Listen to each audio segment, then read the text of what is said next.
This is an NBC News update. I'm Stephanie Stanton. Here's what's making headlines at this hour. Where Lindsay Lohan goes, trouble seems to follow. The former governor of California has acknowledged that he has a child out of wedlock. Yeah, David, that registered sex offender 30-year-old John Albert Gardner was arrested Sunday in connection with this case. He's being held on suspicion of rape and murder charges. Elizabeth Taylor passed away early this morning here in Los Angeles at Cedars-Sinai Medical Center from congestive heart failure. At $3 million for a 30-second spot, Super Bowl ads are the most expensive of the entire year. That is why some Hollywood watchers were quite surprised when Paramount had 5 of them during the big game. In 2001, financial advisor Jeff Ingram sent several emails to the couple, essentially warning them of their spending habits, saying that the couple was cash poor and that they could run out of money within just a few months. It was like a real-life episode of CSI. They used magnetometers, some special lasers. They even had a blue light that could look for the presence of bones. The title right now, the working title, is called Rodham, and it's creating a lot of buzz in Hollywood, you guys. All the buzz here at the LA Auto Show, of course, GM's IPO.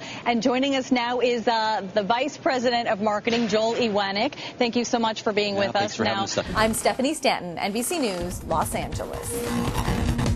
At $3 million for a 30-second spot, Super Bowl ads are the most expensive of the entire year. That is why some Hollywood watchers were quite surprised when Paramount had 5 of them during the big game. Now, the movie studio that has been called a walking cripple by some Hollywood analysts showcased 5 upcoming movies, including Transformers, Thor, Super 8, Captain America, and Rango. 3 of these movies are not even coming out until the summer. Despite the approximate $15 million bill, analysts say it's a proven strategy.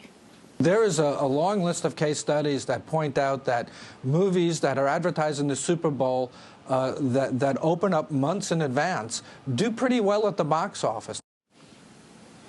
And Paramount spent about $3 million more on ads than all of the other big studios combined. Disney had 2 ads. Fox and Universal each had 1. And Warner Brothers sat out on the bench this year. Now, Paramount also outspent everyone except for PepsiCo. Pepsi products led the charge with 7 overall ads, followed by GM and Paramount with 5. And Hyundai had 3. Analysts say that the big spending may be a game changer for Paramount.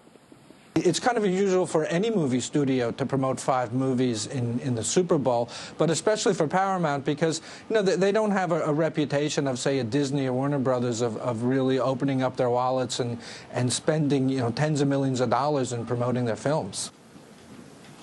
And another interesting note, Paramount spent more than 2.5 times what it did last year. Last year, it had 2 ads promoting upcoming movies during the Super Bowl.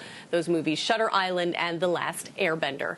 And Carol and Matt, I don't know about you guys, but I really liked the Chrysler, I guess you could call it epic commercial with Eminem. I thought that was pretty good. And the mini Darth Vader. What about you guys?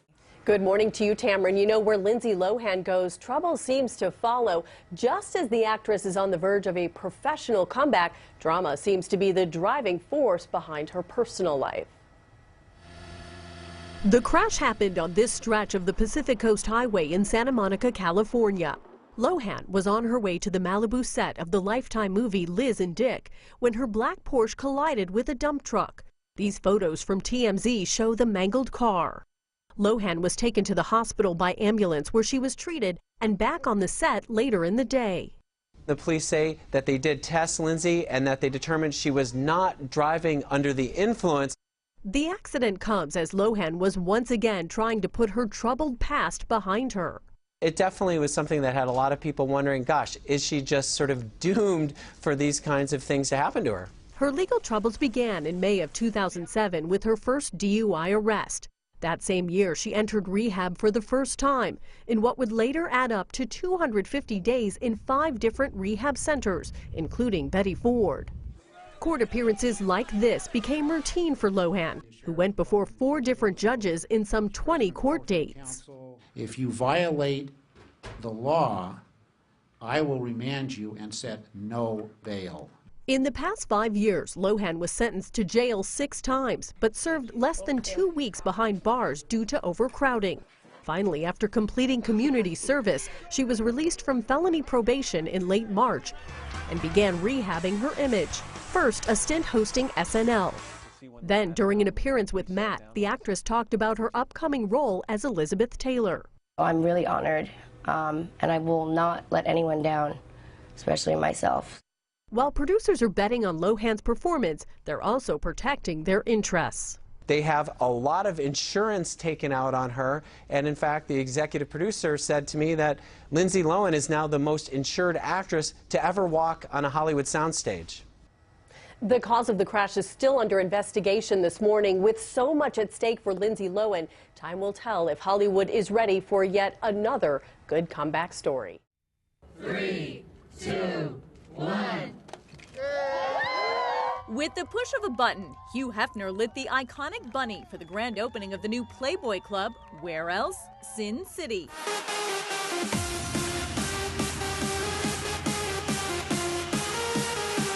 A very emotional evening for me. Very, very special. The $55 million Ultra Lounge is located atop the Fantasy Tower at the Palms Casino Resort. It's dubbed as a high-rise version of the famed Playboy Mansion. The Playboy Mansion is the one place everybody wants to go, and this is a chance for everybody to go to the coolest party in town. It is the first time since 1988 that a Playboy Club has been in existence. They've done a wonderful job. It really is a return, as they express, a return of the iconic legend. And, the bunny is back. Palms owner George Maloof partnering with Playboy to help bring back the bunny. Well, I think that it works perfectly. You're dealing with, we have a great opportunity with a global brand that we believe in. A global brand that launched its first Playboy Club in 1960 and quickly became the most successful nightclub chain in history. At their height, Playboy Clubs employed more than 25,000 bunnies and attracted more than 1 million members. Now, thanks in part to Hef and his 3 Playmate girlfriends known as the Girls Next Door, Playboy is getting exposed to a whole new generation of bunny lovers who can experience a modern version of the Playboy Club. Part of the allure of coming here to the club is getting the chance to get up close and personal with the world-famous Playboy bunnies. But it'll cost you a $50 cover charge. Inside, you'll find a media wall with Playboy memorabilia, custom lounge seating, and a private casino that makes history. The casino was never allowed to charge an admission into an area that had live gaming. That goes back to the 40s when gaming was introduced. So we went 2 years ago to the Nevada State Legislature and the Control Board and the Gaming Commission and worked on a bill that will allow this opportunity with Playboy. The Palms partnership expected to generate $4 million a year in licensing fees for Playboy. The company also looking to expand the clubs globally. I think the other markets we would be interested in would be other major capitals that have gaming as well as nightclubs. So it would be a market like London or Macau. But will it be enough to give Playboy the long-term financial boost it needs? This deal in and of itself is not wildly material to the potential on the stock price. It probably creates a point to 1.5 points of valuation upside. Last year, the company generated $338 million in revenue, and analysts expect about the same in 2006. Playboy stock has been in the $9 range. Analysts predicting a 2007 price target around $12 a share. Playboy CEO Christy Hefner talking about the company's overall strategy, including its recent partnership with adult film star Jenna Jameson. It isn't a change in Playboy's positioning, which is a great lifestyle brand, but it's a great opportunity for the company to have branded entertainment on the adult side. So it's not just the Playboy Club that the company is betting on. Fantasy Tower at the Palms has everything to make a bachelor fantasy come true. There's a Playboy store, an adjoining nightclub and restaurant, and the dazzling 9,000 square foot Hugh Hefner Sky Villa. For $40,000 a night, you too can live like Hugh.